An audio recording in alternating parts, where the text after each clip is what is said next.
шумо аз рехтани мӯи сар азият мекашед ё ин ки ришатонро зиёд кардан мехоҳед? Дар бадани шумо сафедшавии пӯст ба назар мерасад ё ин ки худро фарбеҳ ё хароб кардан мехоҳед? Пас ба шумо гиёҳҳои табиӣ соф савдо кӯмак мекунанд. Доставка ба Москва ва Санкт-Петербург ва дигар шаҳрҳои Русия. Рақамҳо дар зери наво ва рӯи экран. Чӣ гуфтаниём?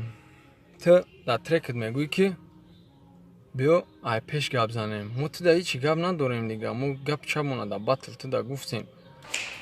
Ты брашка ты манаки памяти андеграунд. Малерика моша тура рои мекунам Макдон. Мегӯянд ки барон резинка кесам. Ман резинка накесам. Ман тайёрам.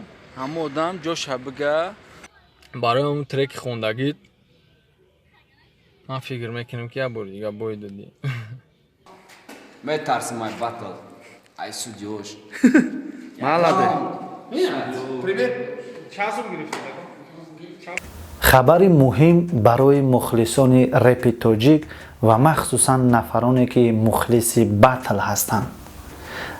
салом подписчикони канали Меҳроб Про.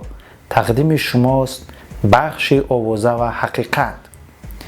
чӣ гунае ки ба ҳамаи шумо мухлисон ва бинандагони азиз маълум буд, бояд дар таърихи 22 октябри соли равон дар Федератсияи Россия батли ду репсарои машҳури тоҷик Шонемсӣ ва Райдер баргузор мегардид. чӣ гунае ки дар видеоҳои қаблӣ мо ба шумо маълумот дода будем ва худи Суннат Шарипов дар як видеои худ ба ҳамаи мухлисон гуфта буд ки Райдер аз гузаронидани батл бо Шонемсӣ отказ кардааст. сабаби инро низ мо ба шумо фаҳмонда будем ки Райдер гӯё мехостааст ки кадом рафиқ ё шиносашро бо худ ба Россия барад ва маблағи билети ӯро бояд ки Суннат Шарипов пардохт мекард, аммо маслиҳати онҳо нашуда буд. аз ин хотир гӯё ки Райдер аз гузаронидани батл бо Шонемсӣ отказ, яъне худдорӣ карда буд. аммо баъдан Райдер боз тариқи видеообрашенӣ ба ҳама мухлисонаш гуфт ки вай омода аст ки батлро дар таърихи 22 октябр дар Федератсияи Россия бо Шонемсӣ гузаронад. ва вақте ки Райдер аз гузаронидани батл отказ карда буд, дар ин муддат Шонемсӣ ба Хезе Барон визиф дод барои гузаронидани батл. чӣ гунае ки ба шумо маълум аст, дар ин миён вақте ки Райдер отказ карда буд аз гузаронидани батл, чӣ гунае ки мухлисони реп шумо шоҳид будед, дар ин муддате ки Райдер аз гузаронидани батл бо Шонемсӣ отказ карда буд, Шонемсӣ ба Хезе Барон визиф дод барои гузаронидани батл. аммо ба сабабҳои номаълум ба мо Хезе Барон то ҳол ба Шонемсӣ барои гузаронидани батл ҷавоб надодааст. салому алайкум бародарони азизи меҳрубон. як ҷаҳон ташаккур барои дастгиритон. шерои нар раҳмати калон ки ҳамхе дастгирӣ мекунем. миннатдорум бародарони азизи меҳрубон. ина штучни билет мондагиай кадоме ки хоҳишманден, ина шоҳҷоизаи мо главни приз.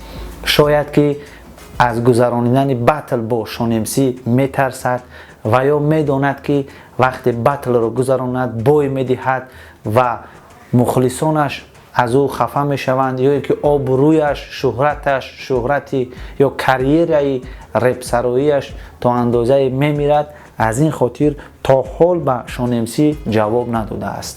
ва Райдер бошад ба Шонемсӣ муроҷиат кард ки аввал бо ман батлро мегузаронӣ, агар ки маро то буридӣ дар батл, баъд бо Хезе Барон батли шумо бояд ки баргузор гардад. агар ки ба Райдер бой диҳад, дар ин сурат гӯё ки Шонемсӣ шарт нест ки бо Барон батл кунад. ва мухлисони азиз, шумо чӣ назар доред? оё дар ин батл Шонемсӣ ғолиб мебарояд ва ё Райдер? андешаҳои худро, фикрҳои худро дар комментарияҳо нависед. ва ё агар Шонемсӣ бо Барон батл кунад, кадоме аз онҳо ғолиб мебарояд? ва ё агар Шонемсӣ бо Барон батл кунад, кӣ ғолиб мебарояд? در این باره نیز در کامنتاریا ها نویسید. باید قید نمود که عین زمان شان امسی یکی از مشهورترین رپسرهای تاجیک می باشد که در سامانه یوتیوب کلیپ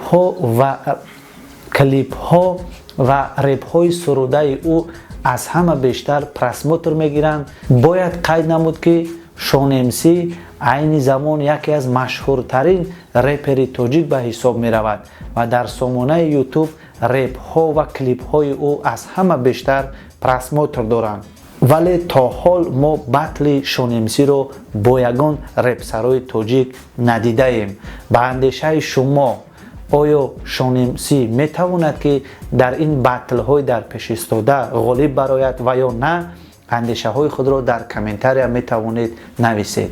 ما انتظار بطل شان امسی و رایدر هستیم و کوشش میکنیم که چی نویگری هایی که در عالم رپ تاجیک به میان می آیند در برنامه های بعدی و مخصوصا در بخش آوازه و حقیقت پیشکش شما مخلصان رپ تاجیک گردانده باشیم.